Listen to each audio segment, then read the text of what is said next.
ቆይ አንተ ምንድን ነው የምትፈልገው? ምን አድርጊ ነው የምትለኝ? ሰላምሽን እንደሚረብሽ ሰውማ አትቁጠሪኝ። እቆጥርሃለሁ። ሰላሜን የማጣው እኮ በአንተ ምክንያት ነው። ቆይ ለምንድን ነው የማትተወኝ? በቃ ተወኝ። ሀገር ምድር ነው የሞላው ሴት አይደል እንዴ? ሰው አይደለም እንዴ? ከሰው አልተፈጠርክም? ከሰውም ሰው ብሆን ነው ወርቅ ልብ ቢኖረኝ ነው ለአመታት የወደድኩሽ። ይኸውልህ እኔን ያደረከኝ ነገር አንተን እንድወድ ሳይሆን እንድጠላ እንድፈራ ነው ያደረገኝ። እሺ ልክስሽ ዝግጁ ነኝ። ስለዚህ እኔን በመተው ካሰኛ። መጥለፍ ባህላችን ነው። ጠለፍኳት፣ ከዚያ አመለጠችኝ። ይሄው ከኔ የወለደችው ልጅ ደብቃኝ እስካሁን እንደወደድኳት አለው። ካልወደደችስ? እኔ ከወደድኳት በቂ ነው አባዬ። ላስቀይም አልፈልግም። ከሷ ጋር መጣላት አልፈልግም። ግን ደግሞ ልተዋት አልችልም። ምክንያቱም የልጄ እናት ናት። ክርክሩንስ አልችልም። ደግሞ ከኔ ወዴትም አታመልጥ። ማንም ደግሞ እኔን ይደግፈኛል። ቲና እንዴ ሰው ሲሸሽ አይገባሽም እንዴ? በቃ ላሽ በእኔ ልሸቅልበት። ዘኛ ስራ ነው። ደስ ብሎሽ ነው እንዴ የምትለምኚው? እንዴት ያስደስተኛል። ያባዬ ግፍ ከላይ ላይ እስከሚወርድልኝ ድረስ መለመኔን አላቆምም። በዚህ መልኩ ላገኘሽ ግን አልፈልግም። ምን ታረጊዋለሽ? የሆነ ቀን ደግሞ እየነዳው ልታገኘኝ ትቼ ይሆናል። ይቅርታ አድርግልኝ እባክህ። ቲና ተነሽ፣ ተረጋጊ። አባዬ ይቅርታ አድርጌልሻለሁ ብቻ በለኝ። ይቅርታ አድርጌልሻለሁ፣ ተነሽ። አመሰግናለሁ አባዬ። እየሰራሽ መንገድ ላይ ልመና እየሰራው ነው። እየሰራሁ ነው። ያው ፀሐይ ሲጠፈጥፈኝ አይደለም የሚውለው። ቀልደኛነትሽ እንኳን ያው እንዳለ ነው። አይ እንደሱ ሳይሆን ምን ነው አባዬ፣ መቼም የልጅ ሚስት ነበርኩ አይደል? እሱን ተይው። እንኳን ሚስቱ ልጄም አልጠቀመኝም።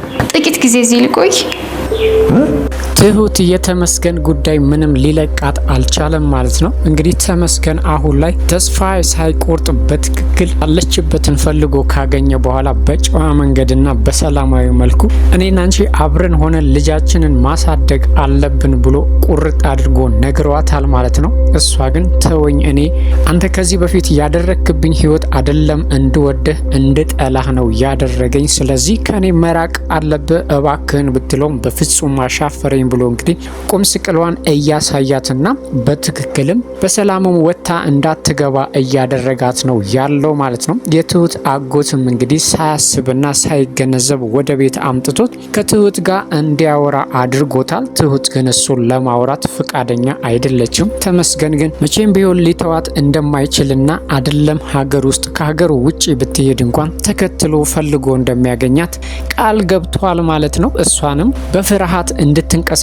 እያደረጋት ነው ያለው ማለት ነው። በእርግጥ አሁን ላይ ተመስገን ተቀይር ያለሁኝ እንደ በፊቱ አንቺን አግቼ ወይም ደግሞ ችግር ልፈጥርብሽ ሳይሆን በሰላማዊ መንገድ አብረን እንድንሆን ስለምፈልግ ብቻ ነው። ስለዚህ አገርሽ ግቢና እኔ ደግሞ ለቤተሰቦችሽ ሽማግሌ ልኬ እንጋባለን፣ ልጃችንንም አብረን እናሳድጋለን እያላት ነው ያለው ማለት ነው። እሷ ግን በፍጹም ይሄ እንደማይሆን አስረግጣ ነግረዋለች። ከዚህ በፊትም እንግዲህ እሷ እንደማትፈልገውና ከሱ ጋር እንደማትሆን ደጋግማ ነግረዋለች ማለት ነው። ተመስገን ግን ይሄንን ነገር መቀበል አልቻለም ማለት ነው። ዛሬም ድረስ ትሁትን ማሳደድና እሷን መከተሉን አላቆመም። ላጎቷም እንግዲህ እሷን የሚለይ ማንም ሰው የለም። ስለዚህ በሰላማዊ መንገዱ እሷን የኔ ለማድረግ ነው የመጣሁት። ከሷ ጋርም ሆነ ከማንም ጋር መጋጨት አልፈልግም። ግን ደግሞ ትሁትን ማጣትም ሆነ እሷን ከኔ ማንም ሊወስዳት አይችልም ብሏል ማለት ነው። ይሄ ማለት እንግዲህ ትሁት እስከ መጨረሻው ድረስ የሱ ካልሆነች በስተቀረ ተመስገን መቼም ሊተዋትና ከሷ ውጪ መኖር እንደማይችል እያሳየ ነው ማለት ነው። ምናልባትም እንግዲህ ትዕግስቱና እስካሁን ድረስ ለሷ ያለው ፍቅር ትሁትን ከገዛት ከተመስገን ጋር ልትሆን ትችላለች ማለት ነው። በዛ ላይ ደግሞ እንግዲህ ናቲ ያለ በመሃላቸው ናቲ እና ተመስገን እስካሁን ድረስ በቅጡም አልተዋወቁም።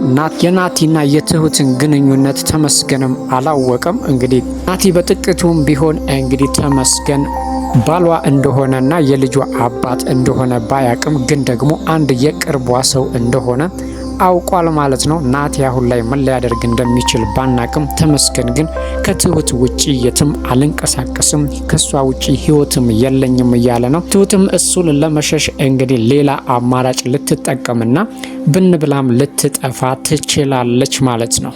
ሌላው ያልተጠበቀው ነገር እንግዲህ ተከስቷል። ትሁት አንድ ነገር ከያዘች የማትለቀውና እስከ መጨረሻው ድረስ ገፍታበት የሰዎችን ሰላምና ደስታ የምታበስር እንደሆነች እናውቃለን ማለት ነው። አሁን ላይም እንግዲህ ያጎቷን ሚስት በህይወት እንዳለች አውቃለች። ከዚህ በፊት ላጎትየው ምናልባትም በህይወት ልትኖር ትችላለች ስትለው አፊዞባት ነበር። እሷ ግን ሰዎች በነገሯት መሰረት ወይም ተስፋ ባለመቁረጥ ፈልጋ አግኝታለች። እንግዲህ በትክክል ከሴትይቱ ጋር ባትነጋገርም ግን ደግሞ በዛው አደጋው በደረሰ ጊዜ ብዙ ሰዎች ቢሞቱም በዛን ያህል ደግሞ እድለኞች እንደተረፉ ስላወቀችና ሰዎችም በህይወት ልትኖር ትችላለች ብለው ተስፋ ስለሰጧት ያንን ተስፋ ይዛ ፍለጋዋን ለብቻ ለማንም ሳትናገር ወጥታ እየሄደች እንግዲህ አሁን ላይ መልካም ዜና ሰምታለች ማለት ነው። የአጎቷ ወይም ደግሞ አባቷ የምታየው ሚስት በህይወት አለች ማለት ነው። ከ11 ዓመት በኋላ እንግዲህ ረጅም ጊዜ ነው ማለት ነው በህይወት እንዳለች አውቃለች። በእርግጥ ያኔ አደጋው ክፉኛ መጥፎ አደጋ ነበር የደረሰባት። ሆኖም ግን ለሞት አላበቃትም። ስለዚህ መንደር ውስጥ ወይም ደግሞ በአካባቢው ወይም ያኔ አደጋው ሲደርስ የነበሩን ሰዎች ፎቶ አሳይታ በትክክል በህይወት እንዳለች ተነግሯታል ማለት ነው። ይሄ እንግዲህ ለትሁት አባት ሌላ ደስታና ሌላ ፈንጠዝያ ነው የሚሆነው። ግን ደግሞ ለአለሜ ሌላ ትኩሳት ይሆንባታል። መጀመሪያም አለሜ እንግዲህ ትሁትን ይሄንን ነገር አቁሜ እያለች ስትወተውት የነበረው ከትሁት አጎት ጋር ወዳጅነትና ወይም አብሮ ለመኖር እያሰበች ነበረ።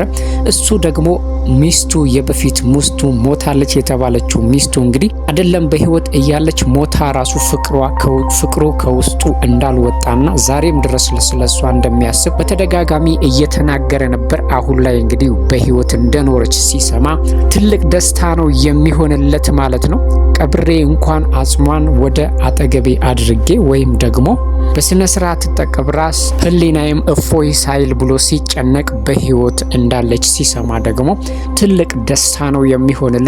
ትሁት እንግዲህ ትልቅ የምስራች ይዛላቸው እንደምትመጣ ግልጽ ነው ማለት ነው። የትሁት አጎትም ማመን ቢከብደውና ባለፈው ቢያሾፍባትም አሁን ላይ ግን በህይወት እንዳለች አስረግጣ ስትነግረው በትክክል እንደሚደሰትና ትሁትን ከመቼውም በላይ እንግዲህ እንደሚያመሰግናትና ለክፉ ቀን ደራሹ እንደሆነች ግልጽ ነው ማለት ነው። ይሄ ነገር እንግዲህ ለአለሜ ትልቅ ሀዘን ሊሆን ይችላል። ምክንያቱም ትሁትን ከዚህ በፊትም በተደጋጋሚ ስለዚህ ጉዳይ እንዳታነሳ እየነገረቻት ነበር። ስለሞተ ሰው ማሰብ የለብንም፣ አሁን ህይወታችንን ብቻ ነው መኖር ያለብን እያለች ከትሁት ጋር ስትጋጭ ነበር ማለት ነው። እንግዲህ የትሁትም ሀሳብና ድካሟ መና አልቀረም ማለት ነው። ምናልባትም አለሜ አሁን ላይ ትሁት ትክክል እንደነበረችና ትክክለኛ ነገር እያደረገች እንደነበረ ልትረዳ ትችላለች ማለት ነው።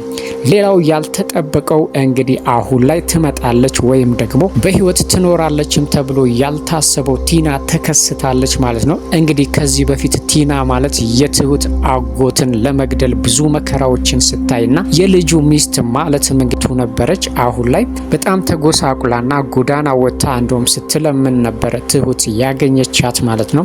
ህይወት ወዴት አቅጣጫ እንደምትወስድ ባይታወቅም ያቺ ቀብራራዋና አፈር አይንካኝ የምትለው የነበረችው ቲና እንግዲህ ዛሬ ላይ መንገድ ላይ ቁጭ ብላ ሽራፊ ሳንቲም ከሰዎች ስትለምን ትሁት ድንገት አግኝታ ወደ ቤት አምጥታታለች ማለት ነው። በእርግጥ ቲና መልካም ሰው አይደለችም፣ ግን ደግሞ እዚህ ደረጃ ላይ ወይም ደግሞ እዚህ ሁኔታ ላይ ትሆናለች ብሎ ያሰበ ሰው ማንም አልነበረም። ግን አሁንም ቢሆን የትሁት አጎት በቲና መጨከን አልቻለም ማለት ነው። ብዙ ተጎሳቁላለች። ያንን ውበትና ያሁ መልኳ ሁሉ ጠፋፍቶ በጣም ተጎሳቅላለች ማለት ነው። ቲና በእርግጥ ለሰዎች መልካም የማታስብ ጨካኝ ሴት ነች ማለት ነው። አሁን ላይ እንግዲህ የትሁት አጎት አስጠግቶ እያኖራት ነው ያለው። ግን ደግሞ ባህሪዋና ያተንኮሏ አብሯት ካለ ፍጹም እዚህ ቤት መኖር እንደማትችል አስጠንቅቋታል። ግን ደግሞ ቲና ይዛ የምትመጣው ተንኮልና ሸር ስለማይታወቅ ሙሉ በሙሉ እሷን ራሱ ማመን በጣም አስቸጋሪ ነው የሚሆነው። ግን ደግሞ ጊዜውም ቢሆን በጣም ተቸግራና በጣም አይሆኑ ሁኔታ ላይ ስለሆነ ያለችው ለማንኛውም ብሎ እንግዲህ የትሁት አጎት አስጠግቷታል ማለት ነው። ግን ደግሞ ሙሉ በሙሉ እያመናት አይደለም። ካሁኑ ራሱ የድሮ ማንነቷና የድሮ ተንኮላ አንዳንዴ ብቅ እያለ ነገሮችን ሊያበላሽ እየሞከረ ነበረ ማለት ነው። ተመስገንንም ስታየው እንግዲህ በጣም ተገርማለች ማለት ነው። እሱም እሷ እዛ ቤት በመገኘቷ በጣም ነው የተገረመው። ግን ደግሞ ገና ከመገናኘቷ ናቲ የትሁት ፍቅረኛ እንደሆነ ለተመስገን ነግረዋለች ማለት ነው። ይሄ ደግሞ ምናልባትም የቲና ማንነትና ከጀርባዋ አሁንም ሌላ ነገር ይዛ እንደመጣች ግልጽ ሊያረግልን ይችላል ማለት ነው። ግን የትሁት አጎት እንደ በፊቱ የምትሆንና እንደ በፊቱ ለሰዎች ሰላም የማትሰጥ ከሆነ እንደሚያባርራት አስጠንቅቆ ነው የነገራት። መቼም ቲና ተንኮልና ሸር ወይም ደግሞ እዛ ቤት መቆያ መንገድ ስለማታጣ አንድ እግሯን አስገብታለች። ውጪ ተብላ ራሱ በቀላል ላትወጣ ትችላለች ማለት ነው። ምንም የልጁ ሚስት ብትሆን እንኳን አሁን ላይ እንግዲህ እንኳን አንቺ ቀርቶ ይቅርና ልጄ ራሱ አልጠቀመኝም ብሏታል የትሁት አጎት ማለት ነው። ቤቲም ከሄደችበት እህቷን ይዛ መታለች ማለት ነው። እንግዲህ ቤቲ አሁን ላይ የዓለሜን ብር ለመመለስና እሷም የሚገባትን ድርሻ ማለትም የገዛኸኝን ድርሻ መውሰድ እንደምትችል እያወራች ነው ያለችው ማለት ነው። የቤቲ እህትም ህይወትም እንግዲህ ሕክምናዋን ለማግኘትና እሷን ለማሳከም ቤቲ በተቻላት መጠን ደፋ ቀና እያለች ነው ያለችው ማለት ነው።